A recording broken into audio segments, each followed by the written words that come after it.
What's up, guys and gals? Welcome to Weekend Review. My name is Splattercat. I'm happy to have you here today as once again I fiddle with my microphone every single time. Every single time. It's because, you want to know why every single time I have microphone issues around here? It's because normally I record facing this way and shifted like 3 feet to the right. Okay, maybe like a foot. But anyways, when I record these videos, I'm looking at the camera, which is on a computer that I use for editing and rendering. The one that I used to use for recording. It's okay. I didn't have the heart to get rid of it, so now it works as my editing and rendering machine. Old memories, old memories. I had that computer when I started this channel with like 5 subscribers. It's a good computer, and it doesn't deserve that kind of death at the landfill. Anyways, it's time for another Weekend Review. So let me go ahead and get my subject material up here. If you don't know what Weekend Review is my show. Well, I guess, does this qualify as a show? Like a guy talking into a microphone just kind of like haphazardly and half-assedly for about a half hour. Anyways, I was going to talk about that first. So I'm going to try and keep these videos a little bit shorter because I've noticed something through the analytics of these videos that when they go out to like an hour long, very few people actually like watch the whole thing. And so essentially I'm going to condense them and I'm going to try and get the same product but more refined. I'm going to try and turn like a big block of melted chocolate into like a little tiny delicious Snickers bar. I don't know. Some people will prefer like the big melted kind of primitive chocolate. Other people will like the Snicker bar. I'm not sure if I'm doing the right thing here. This is my entire life on YouTube has been me just kind of like racked with self-doubt and not sure if I'm doing the right thing. So here we go again. Anyways, things to talk about. Stranded Deep this week. Oh my God.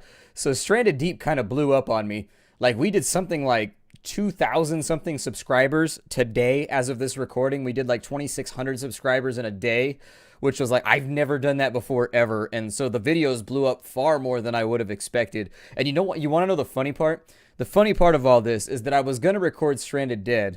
I'm sorry. I'm looking at Dead State right here. Did I say dead both times? Stranded Deep. My God, I don't know what it is about the name of that game, but seriously, I forgot what the game was called like 12 times in the middle of the stream. Stranded Deep. For some reason, I cannot remember that name, and now Dead State is on this screen right here, so I just kind of mishmashed the words together. Anyways, so Stranded Deep. The game blew up far more than I expected, and the funny thing about it is that it's helped the channel like grow a lot over the course of like 32 hours. It's just been like, damn! So anyways... Stranded Deep, the funny thing is I almost didn't even record it because I wanted to sleep in. Like, I'm not even shitting you right now. I rolled over. I only got like 2 hours of sleep the night before because I was working on stuff and like I tend to deprive myself like that. And I don't sleep much anyways. I'm a very, very light sleeper. Like, I rarely sleep, and then when I do, like, if the cat farts, it wakes me up and I'm just like, huh! And then I'm wide awake for the rest of the time. So anyways... Stranded Deep came out at like 9 in the morning, or it came out like 7 in the morning, which is weird for Steam. I figure it's because I think the game is being developed by people from England or somewhere in the UK because they call a flashlight a torch. And that's usually my first indicator. But anyways, with survival games anyways. But I think they released it really early in the morning here because it was released in Europe at that time. Not really sure, but I had to get up really early. 8 o'clock in the morning is early for me. I just don't ask. I go into like this torpor for the first half of the day, and then after that I wake up and I stay up all through the night, and then I don't sleep, and essentially I have no sleep schedule. It's weird, and it's been the story of my life. Anyways, I almost didn't like record it. I almost just was like, I'm gonna sleep in. Because the channel's been pretty full lately. Like, we have a lot of series going on. I don't think Dead State is going to be finished for a really, really long time. Like, Dead State is one of those games where I've seen other channels have like 130 episodes of it. So I think we're going to be stuck to Dead State for a while, but that's perfectly fine because I get excited about recording Dead State. Like, Dead State is a big deal. When it's Dead State Day for me, I'm like, yes, Dead State recording day. And I get all happy about it. It becomes like, I don't know. It's not like my birthday, I guess, but it's kind of like going to the fridge and realizing you have like a tall boy of like your favorite beer, and you're just like, oh, yes, I forgot I bought that. And so Dead State is always like that for me. But Stranded Deep, my impressions of Stranded Deep thus far is that the game it's fairly well your typical early access title, but as I would distinguish it, early access titles come in 2 camps. This is kind of a weird hand gesture to be making on camera, I feel. As long as I don't do like that, I think we should be okay. So 2 camps. I know that I just did that. Anyways, 2 camps. So we divide them down the center, and if I was really good video editor, I'd be like, meuk, and I'd make a line right there, but I'm not, so I'm not gonna. Anyways, Two camps of early access games. This one over here, I'm going to say that it's the Sinistral side, because this is the left side right here. The Sinistral side of early access games, that's the ones that like have no concept of what they want to be, and so they release to early access with just like the vaguest ideas of what the game is going to be. So the way that I would put that is sort of like Dragon. What's the name of that game right now? I've got it on my Steam. There's a game that's like a dragon simulator right now where you can tell they're not really sure what they're doing with it yet. They're just kind of like fiddling around with it. And so let me find out what the game is called. But anyways, you have games that have no concept, they have no foundation, like the developers just have like a rough idea, and so they get like a barely playable tech demo when they throw it up on Steam, and they make a bunch of money, and then they promise to develop it after that, and then sometimes they do and sometimes they don't. The other camp are the ones that actually have like a concrete concept. Like they've got an idea of what they want to be, and they have like playable mechanics that work. They may not have like a ton of content, but the things that they do have like make sense and meld together, and they have an idea of where they want it all to go. So the way that I would compare it is like that Dragon game, for example. Or there are a number of other games that I've seen over the last year or two where like they release, but they're not really sure like what they want to do, and they keep like developing and then going back and revising and then, you know, changing things around. Like Shadowrun Online would be another one that I would put in this left-hand camp, where they kind of like don't know what they want to do with it, and so they keep going back and like fixing things, and you know, you change engines and then you do this. And so the Deadlinger would be another game right there where they don't have like really a solid idea where they want everything to go. They're just kind of like adding things to a sandbox and just hoping eventually it clicks into a good gameplay experience. I would say that I'm pretty sure Stranded Deep falls into the right-handed category, where I like what it is already, so I can tell you that a year from now, when they've added 5 or 6 patches, I'm still going to really, really like it. The last game that I got this feeling about was The Long Dark, and before that, The Forest. Even though The Forest was kind of in between the two camps, like, The Forest has developed quite a bit over the last year or so, and it's getting better, but still, development's a little slow on it, so I might kind of revert it to the left hand. I'm not sure yet. Either way, The Long Dark, Stranded Deep, and to a lesser extent The Forest have been like the survival games that really jumped out at me over the last year or two, because I cover a lot of survival games. That's just the fact of the matter with my channel, is that I cover a lot of them. And so I think Stranded Deep is going to be something cool. As of right now, yes, it's a buggy, messy experience. There are hilarious bugs. There are annoying bugs. It has all these little things, but at the same time, the fundamental concept that they're going for of being like Salt minus pirates plus survival and plus photorealistic graphics, I like it. I like it, and I'm on board for it, so I can't wait to see what's coming with the game. Other games that we're covering, Warhammer Quest should be done either tomorrow. Yeah, tomorrow. Warhammer Quest will be done tomorrow. I made that as an executive decision because I think there are a vocal group of people that like the series, but as it stands right now, it's a little repetitive. Like, I like the game to play by myself on my phone for like 10, 20 minutes at a time, but I feel like 15, 16 episodes has given it kind of like its due grace. The game does have a lot of problems. I'll be the first to admit that I hate the monetization scheme that they've come up with. It really, the developers right now are taking it out of the game, from what I understand on the forums. They're going to take out the gold purchases, they're taking out some of the microtransactions, and trying to like turn it into a real PC game, because they really, their reviews suffered. Like, a lot of people said, I like the game, but I hate the pricing menu.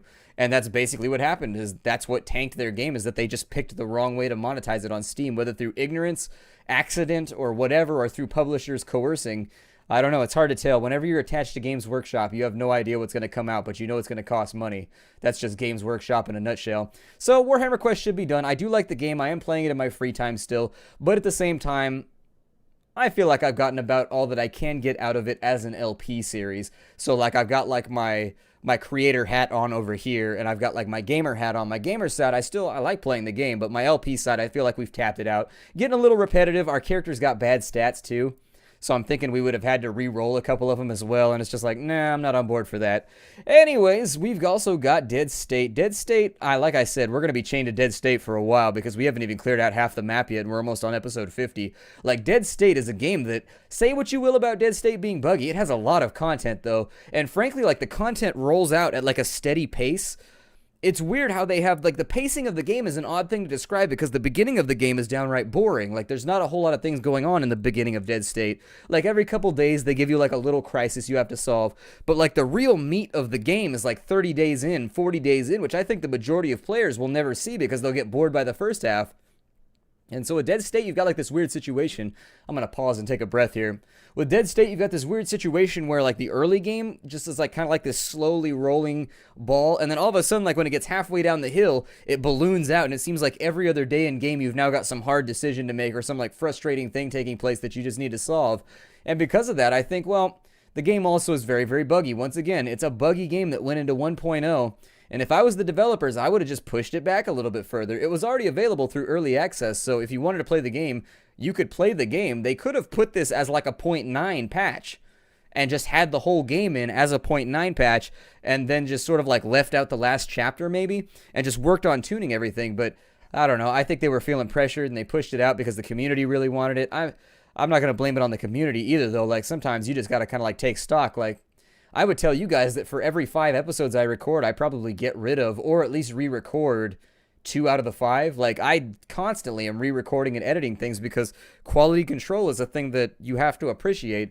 You can't get too lazy. You really can't. Like I'll give you a stark example. H1Z1, I've recorded like 30 something episodes of it, and by the time it finishes, you'll only see like 12 or 13 of them because there are so many episodes of H1Z1 where I'm walking around just shooting zombies with a bow, and like I'm talking and I'm trying to joke and I'm trying to keep everything light, but really you can only do so much to prop up the gameplay. H1Z1 is next on the list. H1Z1, I think that I am very, very alone in my fanhood of the game. I think that like from all objective standpoints, it has a lot of issues. And so I did my best, and I'm doing my best to appraise people and let you know that even though I'm having fun with the game, it does have issues, which is why I made that standalone video, and then I put the annotation on the first video that was like, this is for entertainment. If you want the critique of the game, go to this video. So anyways, after I did that, I have seen a lot of the negative comments die down, and actually I think that that did help out a lot. I think I made the right call right there to sort of just kind of label one as entertainment and then be like, hey, my review of the game is over here. And it seems to have worked out fairly well, and I'm glad that it did because I do actually 100%, I will tell anybody the game has problems, for sure. It had a lot of bugs, especially the first week.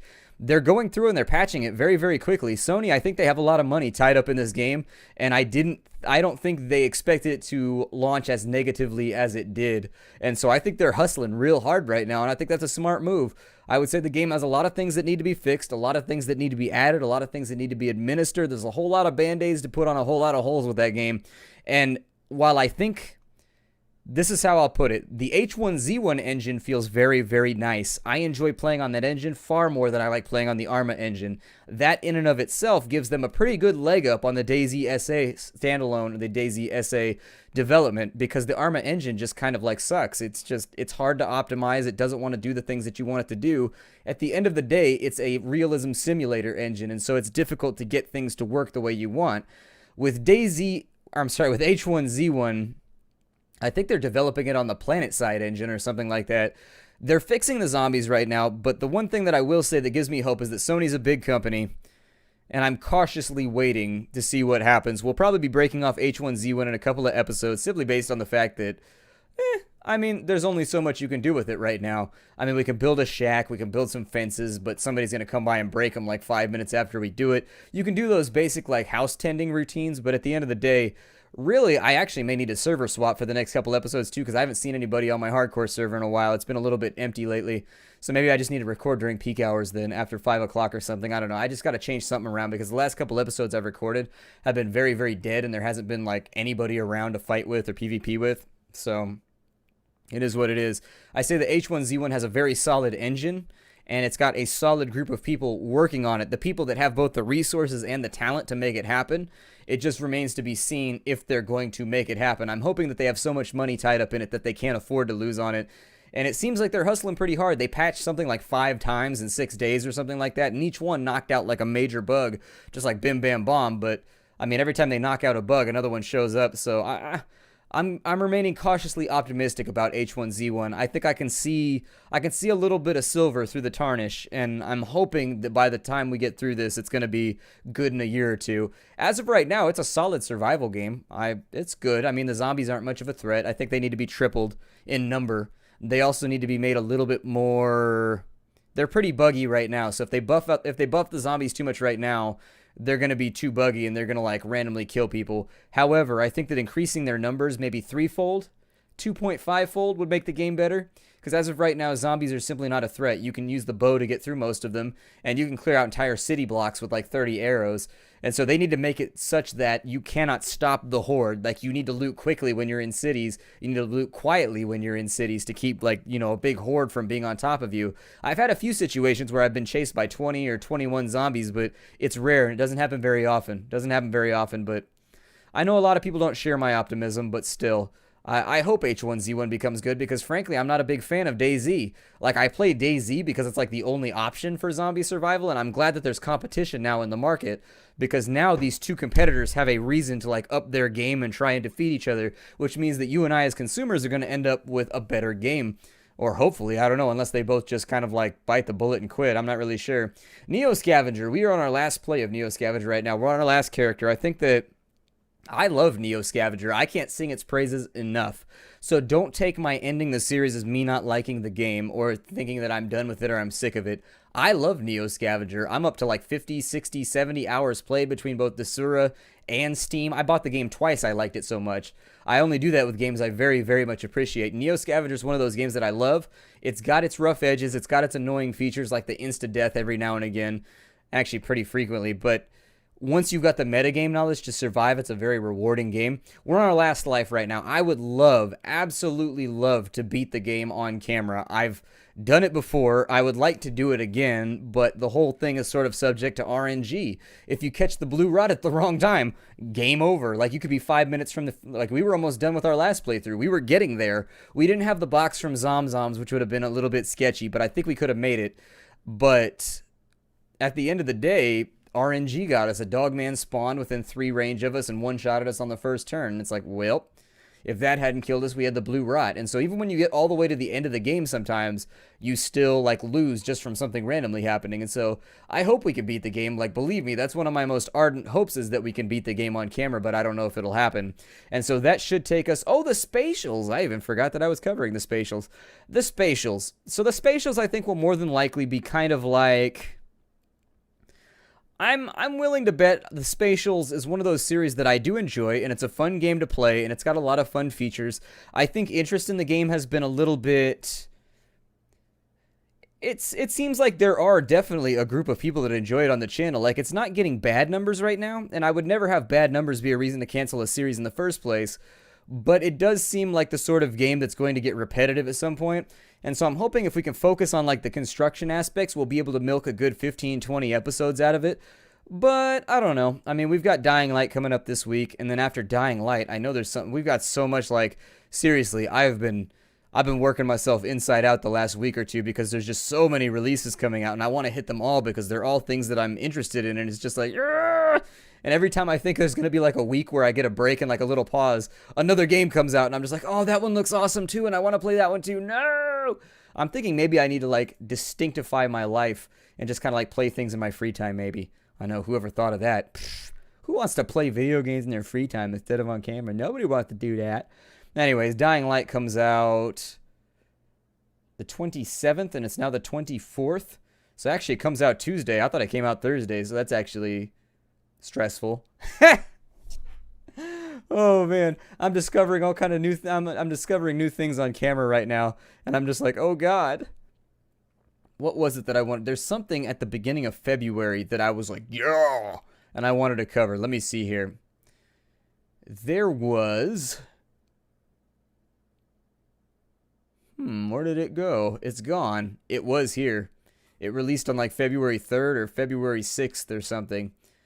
Well, I was going to cover Apotheon, but there's a couple things that I may have to sideline because we're pretty full up right now, and I think I'm basically doing, like, too much at the moment. So anyways, that's basically it for our releases right now. We got Dying Light coming up this week, which I'm thinking is going to be a lot of fun. It's one of the first AAA games I've ever covered on release here at the channel, but it's a game that after I played the press preview that I was sent, I was just like, yeah, I want to play this like right now. So without further ado, and in the interest of keeping the videos shorter like I promised, let's go ahead and jump on into our Q&A right now. I know that my significant other had pointed out that there was a number of good questions that I should probably like get on top of and answer before we go into the next week. So let's have a look here and we'll see what questions that we have.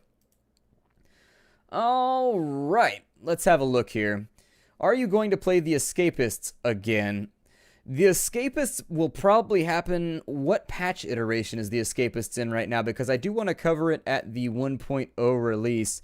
And if that's already gone by, then that was a major slip on my part. However, let me take a look at the patching schedule right here for the Escapists, and we'll try and get like some kind of real. You know what? I'm gonna have to use the search here. I can't find it. My game list is getting too long here. What a problem to have. Anyways, so let's see here. It looks like they updated the game on what looks like January 13th, and it doesn't have an update number on it. Let me see if I can get the patch revision here so I can get an idea how close they're getting to release. But anyways, what I like to do is when a game first comes out on Steam, I like to hit it, and then I like to hit it when it goes to 1.0. So for example, February 6th, we have Sunless Sea coming out in its 1.0 iteration. So that's a game that I very, very, very much want to cover. It's one that I think people think that I forgot about, but nope. Sunless Sea is a game that I like a lot. I like Sid Meier's Pirates, and it's a lot like that, and so it was a natural fit for the channel. It's something that I'm passionate about. It's something that I enjoy, much like survival games. So we should be hitting, on the 6th, we should be hitting Sunless Sea's 1.0 patch. But the Escapists, I'll probably hit it when it comes out in 1.0 as well. Let's see here. Do you play traditional board games like Monopoly, Life, or Sorry? I play Risk. I played Risk a lot when I was a kid. When I was in high school, we actually had Risk Day. Like me and my friends, I had a group of 7 or 8 friends, and we would play Risk on Friday nights. We would go all night at my friend's parents' house because they were like the cool parents that didn't even care. And so we would buy like a bunch of snacks or whatever with like our summer job money, and then we would play Risk all night. And that was what we would do. We usually squeeze in probably like 3 or 4 games. We had to speed it up though. We had like a rounding up system where the person, so if you have 3 people left and the third person gets knocked out, we had like a turn limit, as I recall. We had a house rule where you had as many turns as possible. You had a couple turns to gobble up as much territory as possible, because there were so many of us that like were waiting to play the game that if you got bumped out first, it totally sucked, because then you were sitting around like, well, it didn't suck. You would sit there and you would be playing GameCube for a little bit, or you'd be playing, actually that was back in the N64 days. So we would set up like Mario Kart or something so that people that got bumped out early, we could sit there and play Mario Kart on the TV in the living room or whatever until the next game came up, and then we would play again. But yeah, I do. I like all board games. All board games. I've enjoyed them since I was a kid, and I still do to this day. Let's see. How do you feel about gambling? Do you gamble a lot? Like go to Vegas or casinos? Is gambling legal in California? Or if not, do you just like to play poker with friends or no gambling at all? I enjoy blackjack, actually. Blackjack is the game that I enjoy the most. I don't gamble a lot because I just can't, like, I guess in my own mind, I have trouble rectifying the fact that I'm, like, giving my money away for the chance to get more money. I don't know. I have a slot machine problem. Like, I love slot machines. I have slot machines on my phone and I play them. But when I go to, like, Vegas, or if I go to Reno, or I go, just wherever, I don't play them. Like, I stay away because I know that, like, I enjoy them too much. So anyways, I like blackjack. I play that. I don't play poker very often. I know I have a bunch of friends that play Texas Hold'em all the time, and I filled in a couple times when one of their guys was gone from their little kind of like, they have like a poker group or something, and I filled in a couple times when they needed an extra guy, but I don't gamble very much. Gambling is not legal in California unless it's on an Indian reservation. If it's on a Native American reservation, then it's legal. So for example, there's Cache Creek. There's one up in Rohnert Park that they just opened, although how they swung that one, I'm not really sure, because it's in the middle of the city. They've opened a casino like in the middle of Rohnert Park, but I think it's owned by a Native American tribe or something. It's odd. Like, that one was weird when they built it, because it's like right in the middle of town, and you're like, yeah, somebody like bribed somebody to get that one, and there's no way it's on Native American land or anything. There's a couple, though. In California, it's illegal to have gambling establishments unless they're on Native American reservations, because Native Americans have their own sets of laws. Like, a Native American reservation counts as its own country, essentially, inside of the United States. And so because it counts as its own country, it's still subject to the Tribal Law Commission or something like that. Like, so for example, police officers on a tribal reservation are from the tribe on that reservation, but they're trained in like the law enforcement from outside, and then they're responsible and still communicate with other law enforcement agents. It's weird. Like, it's a very odd relationship. And in fact, there are a number of documentaries about that relationship between the United States and Native American reservations in modernity, because the way that it works is that it's kind of like part of the U.S. Like, essentially, it's sort of like a province, but at the same time, they're like responsible for their own laws, but then still subject to American laws. It's a little bit odd and difficult to describe. But anyways, as to your question, California gambling is illegal unless it's on a Native American reservation. and that they have to vote on that too. It's some Native American reservations. So, for example, there's one down in Southern California that I drive through every now and again on my way down to Death Valley that they don't have gambling on their reservation and they don't have alcohol either. It's a dry reservation. You're not allowed to have alcohol. You're not allowed to have it in your car. You're not allowed to have it at all if you're on the reservation. They don't sell it at liquor stores. It's not even, I guess, at corner stores or bodegas. They don't sell it over there. Although, honestly, you should stop by a reservation every now and again. The poverty would blow your mind. Like, seriously, Native American reservations, they're difficult to describe, but that's off subject for right now. Let's see here. What's your opinion on Champions Return to Arms for the PS2? Loved it. The game is fantastic. I actually have it. I've played it a bunch of times, and I enjoy it. When are you going to play Viking Conquest? When it's good. As soon as I'm sure that Paradox is going to fix it because it had a rough launch, but when Viking Conquest is fixed, I'll probably end up doing a playthrough of it. I do want to do a playthrough of it, and I was planning on doing a playthrough of it, but I played it for about 6 hours in my own time before I recorded the series, and unfortunately, it just like, I had so many bugs and so many problems that I was like, yeah, I can't put this on the channel right now. I can't do it. Let's see here. Can you suggest... Oh, this is a good one. Hello, Splattercat. Have you played any RPG board games? Me and a couple of my friends have talked about trying them out, so my question is, can you suggest games to start with? Absolutely, I can, because I'm kind of like an RPG board game casual. I actually know all the games that people that only want to play like new RPG board games, not like really in-depth stuff, would want to play. So the number one RPG board game that there is by Fantasy Flight Games, and it's called Runebound. It's a good game.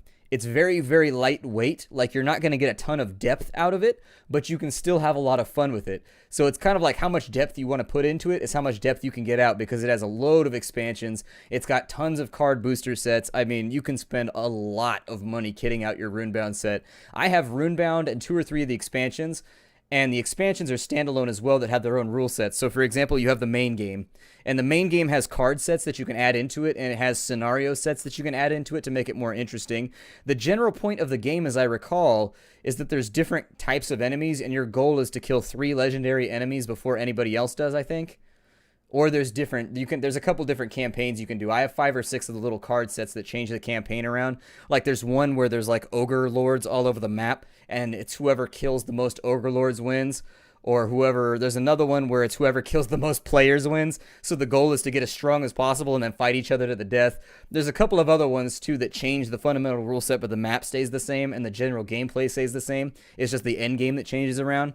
The expansion sets are actually really, really good. The expansion sets, there's one that's about being on tropical islands that changes the map and changes the way the game is played and changes the campaign around, has different characters. It has expansion characters, but you can play the original characters with it. There's one that takes place like in the Nordic wastes up in the north, where it's like this big Viking campaign where you have these little tickers that determine how cold you are. And so essentially you have to accumulate gear to keep warm while you're traveling around and trying to find various artifacts to reassemble a thing. And that campaign is actually the best one in my opinion, because there's like 5 or 6 different wins that you can do. You can win by defeating like this ultimate lord after you get like all these parts of artifacts. You can win by, there's like a bunch of victory conditions. And so it's interesting when you've got like 4 or 5 people playing, watching everybody scramble to do different things, and then also people who are trying to accomplish the same goals. It's funny to watch them fight against each other and constantly butt heads. And so Runebound is a great place to start. Just buy the basic game, play around with it a little bit, and if you like it, you can expand it out almost infinitely from there. Like, there are so many card sets, box sets, and expansions. Another one that I would recommend if you're more into horror is there's an H.P. Lovecraft game called Arkham Horror, which is a lot more complicated and a lot more difficult, but it's a cooperative game. You're not playing against each other. All of the players are together playing against the board, and the board has kind of like a timer related to it where you're trying to stop like cultists and things of that nature from resummoning the greater old ones. And that game is also like infinitely expandable, but it's like a really big game. Like, don't buy it if you don't have room to play it, because Arkham Horror can take up some serious space. Like, if you have Arkham Horror and like 2 expansions, it can eat up like a 4-leaf table really, really easily. If you don't know what a 4-leaf table is, it's like a really, really huge banquet table.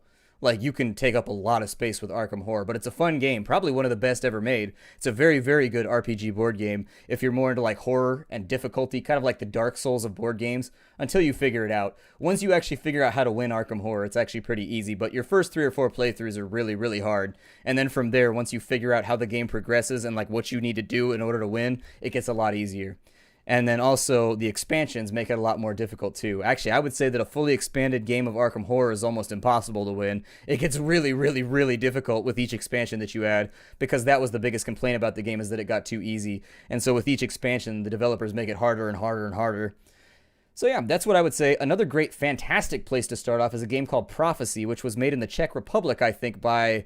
I don't remember the name of the guy, but he's very, very famous in the board game world. He lives in the Czech Republic, as I remember, and he's very, very famous for making RPG board games. Prophecy is fantastic. It's my all-time favorite game. You can see playthroughs of it on YouTube. Prophecy is really, really good. It's a simple game, but at the same time, it's one of those games where you start with like a blank character who has basic stats and a basic job like Druid or Spearman or Warrior or Wizard. Like, they have a basic job that determines their basic stats, but after that you can go to any guild house and take any skills that you want, provided you have the money to learn them. And so the way that the game plays is very interesting, because there's a lot of synergy in between all the different classes, all the different characters, and all the different skills. And so no two games are alike with Prophecy. It's a very, very cool game. And so Prophecy would be the other one that I would recommend. And then Of Mice and Mystics is another one that I would recommend if you're into a more thematic sort of story-based game. Of Mice and Mystics is a cooperative game where it's kind of like these mice that live in the modern world, but the mice are in like their feudal period. So it's like the medieval world for the mice, but they live in our modern world. It's a very, very, it sounds stupid, but it's actually really cool. It's a very thematic game, and then it's cooperative, and there are chapters that you play through with a storyline, and it's pretty difficult, actually. It's a hard game. One of the mice is like a knight, and then another one is kind of like a rogue, and just like everybody has to know their skill sets and play through. But it's a really, really fun game. Of Mice and Mystics is the other one, and so that would be my recommendation. Can you do more funny voices in your videos? Sure. I mean, I don't know how to like quantify how many funny voices I do, but sure. I'll try and take it up a notch. What's your opinion of the new Shadowrun game? Super stoked. Really, really happy about Shadowrun Hong Kong, and I can't wait to play it. Harebrained Schemes has been delivering, hands down. Shadowrun is an IP that has just been plagued with bad games over the course of the last 20 years. I'm so happy that finally a company run by Jordan Wiseman, who's the creator of Shadowrun, is finally, like, under the directive of the guy that invented it, creating campaigns and a world that are fun to play in. Like, seriously, Shadowrun is one of the most underutilized and unused, underappreciated settings of any fantasy world ever, and it is my favorite world. Like, and so I'm so happy that Harebrained has sort of like revitalized it and made people know about it. Really, really happy about it. So I can't wait to play Shadowrun Hong Kong. Let's see here. Any more questions? Let's find out. I gotta kind of like pan and scan through here. I should probably like copy and paste these to make them like a little bit better. Let's see here.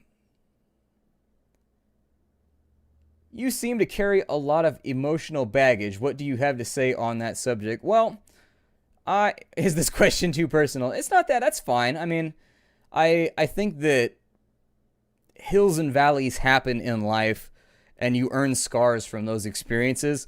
Like, the people that I know that have had lots of bad things happen to them, they either collapse underneath it or they become like one of those people that's like indestructible. And that seems to be the two responses. And it's hard to overvalue, I suppose. It's hard not to overvalue your own experiences because you've lived them. And so, in the interest of trying not to over sensationalize, I think that I've lived a long life for a 28-year-old. I've experienced a lot of things, and I've like lost a lot of my dreams by like a very young age, where, to give you kind of a checklist, by the time I was 15 or 16 years old, I was sort of like a local celebrity, I guess, for my heavy metal band that I played in. Like, everybody in our county knew me and like knew that I was really good at playing guitar, and that I was like, you know, I would teach you how to play guitar, and I was like, I knew scales and I could shred and I could do all kinds of stuff that nobody else was able to do at the age of like 15. And by 16 and 17, I had been like in all the big bands in the area, and like I had developed kind of like this name for myself around like the bands that I had been in. And then through my own stupidity and kind of like vanity, and I guess just kind of like, a 15 or 16-year-old is not mature enough to know how to deal with that situation where like everybody knows your name, and like you just kind of like everybody wants to hang out with you, and everybody like really likes your band, and everybody's kind of like a fan, I guess. Like, people don't know how to deal with that when they're 15 or 16 years old. You're not emotionally mature enough to deal with the fact that you make money playing music, and that like people show up and like buy you beers and stuff even though you're underage. And it's just like, I became very, very arrogant. That's the truth of the matter, is like pride goeth before a fall. And the earlier half of my life is a testament to, I suppose, that it's a testament to that saying. I mean, I became very, very prideful of the things I had accomplished by a young age. And just like that, my pride got ahead of me and I made some stupid decisions. I got caught up in some things I should not have been caught up in. And next thing you know, it's all gone. And I have no hope of ever like going back into the music industry. It's done. It's like over with. You know what I mean? Unless I go indie and I make my own music at this point in my life, I've burned my bridges. I mean, like essentially that's it. Like all in one fell swoop, I lost all my friends, all my fans, like everything just from being arrogant and making stupid decisions and letting, substance get a hold of me and just kind of like getting fire in your blood. I don't know what else to say about it. And so because of that, I tend to be a little bit more reflective on things in life because I've seen how things got out of control when I was not introspective and I was just like, meh, I'm the shit. And it destroyed my life. And so I try to be very reflective now. I don't think that makes me emotional. I don't know if me being reflective comes across as me being overly emotional. It's just that I tend to think about things a lot now. I tend to very much ponder like my next move in life. I tend to think about things as tempered by the fact that I've made mistakes in the past and I've messed up a lot of things and I've made a lot of bad decisions and I've done, things that I'm not proud of and I've messed up a lot of things and, I was a kid who was constantly in trouble, like all the time. Like I was not a nice kid. I just wasn't. Like part of that was due to the fact that I was way too popular for, doing something comparatively kind of stupid at that age. Part of it was arrogance. And then, yeah, that's all I can really say about it is that things get away from you when you're that age. You're not mature enough to deal with it. And, I burned every bridge that I had by the time I was probably 22. And so I took a couple years off and I felt like I was kind of like a living husk back then because I had lost my dream and it was all my fault. And the weight of that is very, very heavy. Like when you realize that this is my fault because I failed to grow up and because I failed to make the right decisions, I lost everything. Luckily, I was young enough to recover and come back and still have some spirit to do something else with my life. But for about 2 or 3 years, I drank a lot and I was constantly just kind of like under the influence and just kind of like floating in a bad way for a long, long time. And right before I started up the YouTube channel, I've told people like I was sleeping on floors and like there were fleas everywhere and just like I had no money, I had no friends, I had nothing going on for me. And it was just like one day I decided to upload videos to YouTube just as like a thing to do because I was bored with life and I was just like, I finally got like a little spark of hope back, I guess. I saw C Nanners' videos, that's what it was. And I saw C Nanners and I saw Mathis, and in that I saw a hope for something that I could do because I had a radio background. And I was like, okay, I have a skill set that could do this. And I love playing video games. Next to music, video games were the passion of my life. But anyways, it's not that it's not emotional baggage. I wouldn't say. It was just like I've taken on a lot of life lessons and the weight of those lessons sits on you for the rest of your life. I mean, the lessons that you learned came with heavy decisions that you made that were either right or wrong. And you have to live with that. I mean, that's you make the bed and then you lie in it. And so having destroyed my life already once before with bad decisions and stupidity, essentially, stupidity and arrogance, I'm reflective about things a lot, and I think that's why it comes across that I have baggage. It's just sort of like, I don't know. I'm willing to bet that somebody else that's watching this video right now can corroborate that, like, when everything you've worked towards in your entire life falls apart, and it's totally your fault. It's not like somebody else came by and, like, slit your throat in business or anything. You did it. Like, it's your fault. You kicked down your own wall that you built, It's a very, very self-destructive thing, and I've grown from that. And I've done my best to move forward from there. And I try to take those lessons on with my YouTube channel and try and keep myself very, very approachable and down to earth because I know what happened the last time I let my pride run away. And so I wouldn't call it emotional baggage. I would say that it's just like life lessons and having kind of like been through a lot of odd situations and very, very weird areas and kind of like dive bars and just all kinds of random bad decisions over the course of my life, and the weight of the lessons that I've had to learn is a lot. I mean, you learn to live with it after a while and you just stop thinking about it once you've recovered. But I mean, I think about things all the time that happened when I was younger, things that like I made a decision that totally like hurt somebody else, maybe physically or maybe emotionally, just kind of like I made a decision in this moment and it wasn't a wrong decision, like it was the decision you had to make in that situation to like keep yourself moving, but it's something you're not proud of later on. It's just kind of like one of those things like, and I've said my apologies. That's one of the other reasons that I have closure at this point is that all the people that like I kind of like hurt and backstabbed back in the day over the music, I've reached out and apologized to all of them at this point. And while we're not friends at this point, we're at least like we're on each other's Facebooks and we can have conversations about things without, instantly coming to blows like it was back 10 years ago. So that's good. I think that's another reason you get closure from like your emotional baggage when you make amends and you go out of your way to fix things. I think deep down everybody wants closure on bad things that happen and everybody wants to fix the bad things that they've done in their life. You just have to sit your pride aside for a little while and fix those things. So I'm happy right now. I don't have emotional baggage, I don't think. I just think that, I've lived a long life for an almost 30-year-old, and I've taken those lessons on board, and I have my closure at this point. I'm actually very, very happy at this point in my life. I've never been so happy before, ever, so there you go. What's your actual name? Matthew, with 2 T's. I don't play that 1 T stuff. I had a family member who dated a Matthew with 1 T for a while, and we called him 1 T. That was his nickname. Let's see here. Do you follow American football? If you do you have a favorite team? It's weird. I don't follow football. I don't follow baseball. I don't follow basketball, but if it's on like at a sports bar, I will watch it and I will cheer for like a team that I choose between the two. And so obviously I have some kind of like preference, and I have no idea what it's formed by. Mostly it's regional, to be honest. I am an Oakland A's fan. I don't follow them that much. Like I don't follow sports, but for example, if I'm going to cheer for somebody, my entire family, they're huge Niners fans.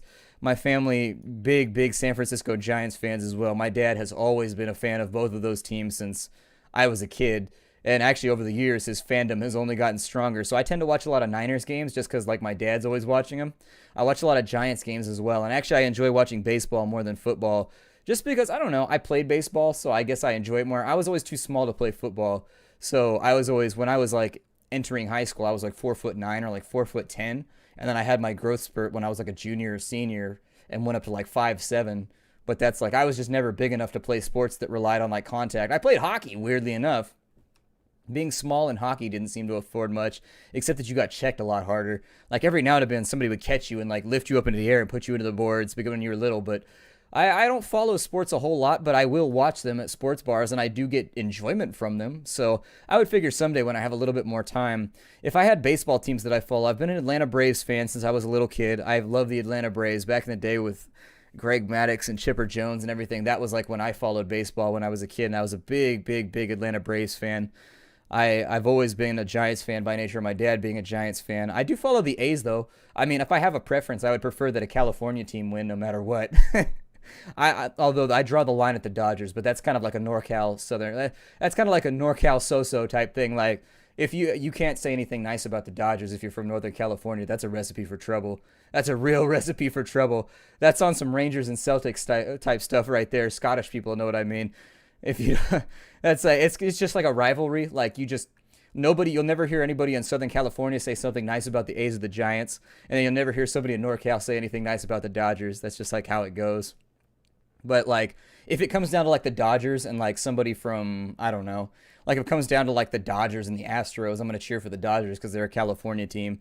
Like, that's what it comes down. I think it's regional for me. But, yeah, I don't follow a lot of teams. But baseball, I have favorite teams. And then, that's it. And then when I used to follow